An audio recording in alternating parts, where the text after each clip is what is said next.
What's up, Clemson Nation? What's up, TTC guys? Tigers survived for the second straight week in a row here, this time against the Boston College Eagles, a team who, even last year, when we had Boyd and Watkins and all that, Boston College gave us a fit. Boston College is a team that will normally almost always play us close. They're a team that just knows how to make it tough for us. Last year it was 24-14. This year it was 17-13. Somewhat the running game was better today. Somewhat. We saw a 32-yard touchdown by Mike Davis. We saw Gallman get his first touchdown, and no passing touchdowns. You know, offense was still very sloppy, but it was more of not being able to convert after moving the ball down the field, because we'd move the ball to about midfield and then not convert there. Stout played, an average game, but he played good enough to win. Almost 300 yards he threw for, I think. And Mike Williams had a big day. Didn't get any touchdown passes, but kept the drives alive a lot and just surviving, man. That's all we can do until Deshaun Watson gets back. The offense just is not making as many big plays as they should be, or as they usually do, especially when we have Watson in. And the defense is really just holding this team together right now, really just holding it together. The definition of holding it together, 2 fourth down stops late in the game to win it, 2 games in a row. The game last week was one of the louder games I've ever been to at Clemson. I mean, it was just loud, man. I mean, it was probably rivaled the Miami game of 2005, which was the loudest one I've ever been to. But, we didn't get an offensive touchdown that game. We got a couple today, which is good. But just surviving. I think that's what we're going to have to do until we get Deshaun back. And I don't know if Watson will play for Georgia Tech. I wouldn't put him in until we absolutely had to.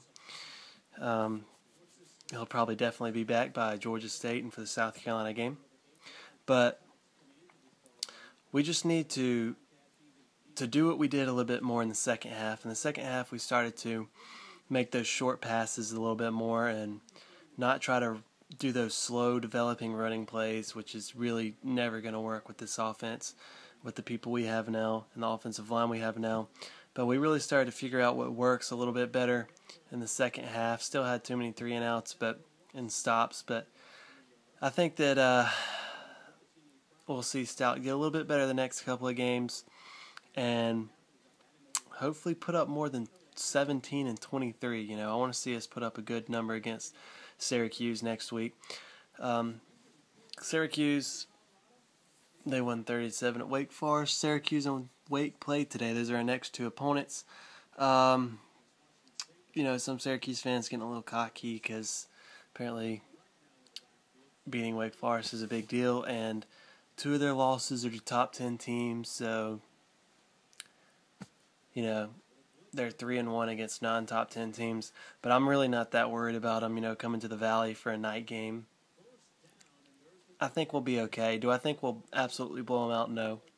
I'm just not that confident right now with the offense and the way they're playing right now. Defense, I think, could shut Syracuse out. I think it's very possible to shut Syracuse out. But we'll see. Should be a good atmosphere. Homecoming for Clemson. Can't remember the last time that a homecoming game was at night. So that'll be interesting. I don't know if there's ever been a homecoming game at night. So it'll definitely be interesting. Good atmosphere, full stadium. And I'm looking forward to it. 5-2, 4-1 in the ACC. The last since 2011, no, Susan, since 2012, Clemson is 18-0 against the ACC, other than Florida State.